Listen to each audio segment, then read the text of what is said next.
All right, let's look at a couple of common open chords that are must-knows, all right? Here's a G chord, okay, pretty simple. What you look for is this shape here where you have your root is being played using your middle, and then your pointer is on the next string, one string up, one fret back. That's a major third spacing, all right? And then almost always with these chords, whatever's happening on the low E string is gonna be happening on the high E string. And so you're gonna cover the third fret of the low E string and the third fret of the high E string. And the only other thing you gotta do is play that B note on the second fret of the A string. There it is, here's your G. Next one, E minor. Okay, this is an important chord, all right? Basically, you're just gonna put your middle and ring are the ones you're using. Middle goes on the second fret of the A string, and the ring goes on the second fret of the D string, and you play everybody. Okay, to turn that into a major, you're just simply gonna fret your, gonna put your pointer finger on the first fret of the G string. So then it goes from a G to an A flat or a G to a G sharp. And now you have a major chord, minor, major. Okay, so that's your E minor and E major. Next one to take a look at would be an A minor. A minor you've probably seen in other videos, okay?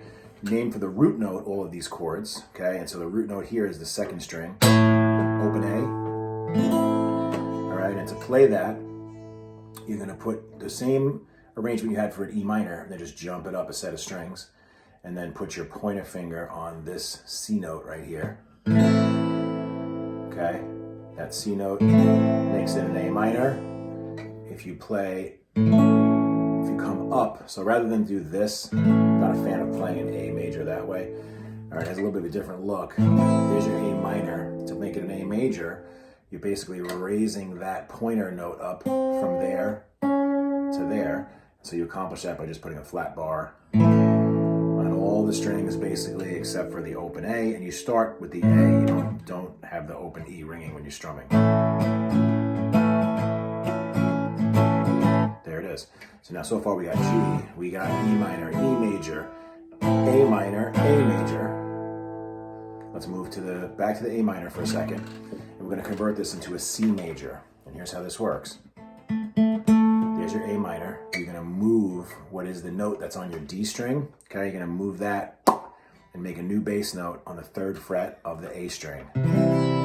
Starting with this note on the A string, don't have this strumming in the background. So you gotta get used to sort of targeting only the strings you need. It wouldn't mess it up to have the low E droning in there, but it doesn't really help. It kind of muddies it up a little bit. So just try and strum the ones you're trying to hit. All right, C minor, very rare to have that come into play. Really, to do that, it's gonna be the same as a lot of your other minors, which is a bar chord, minor bar chord. Okay, so rather than learn C minor, let's learn B minor, because that's in a lot more music.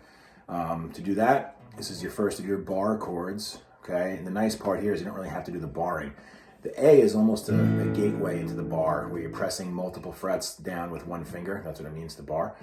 All right, here to play a B, we're raising from an A to a B, a whole step up. All right, and then you're basically recreating. This shape is the same shape as the A minor, except the A minor we played like that. So to play a B minor, take that same basic shape and move it up a whole step, and then put your pointer on the B note, second fret of the A string. So now we got another chord. Once you learn that shape, you can move it anywhere. And wherever the pointer is rooted, that's the name of the chord. It'll be a minor chord. So you have a B minor, E minor, B minor,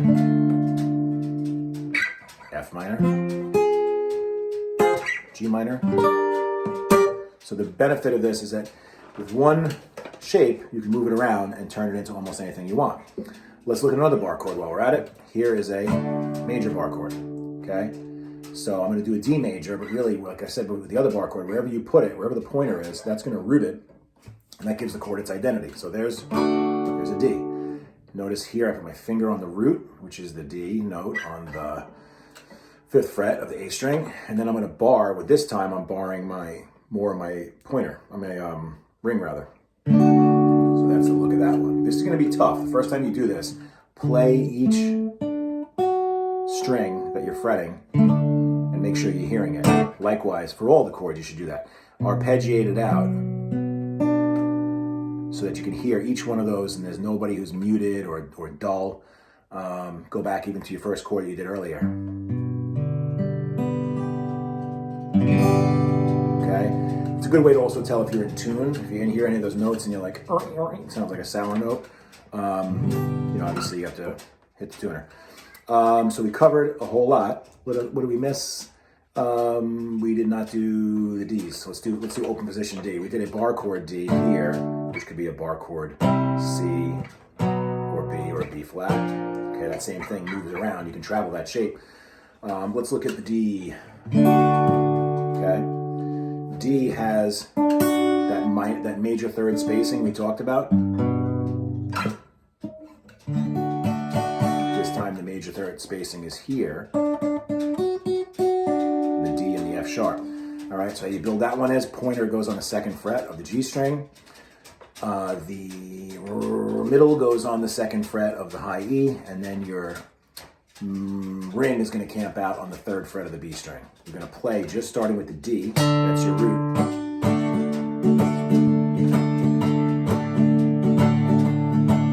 There's your D chord. Okay, and then maybe we'll close with the D minor.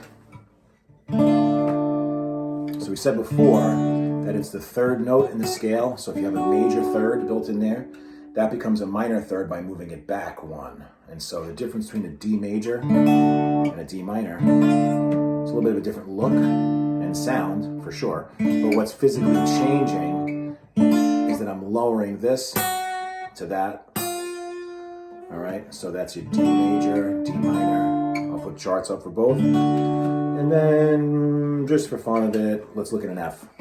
So before we did the ergonomic change of an A minor to a C. So you can rebuild your C.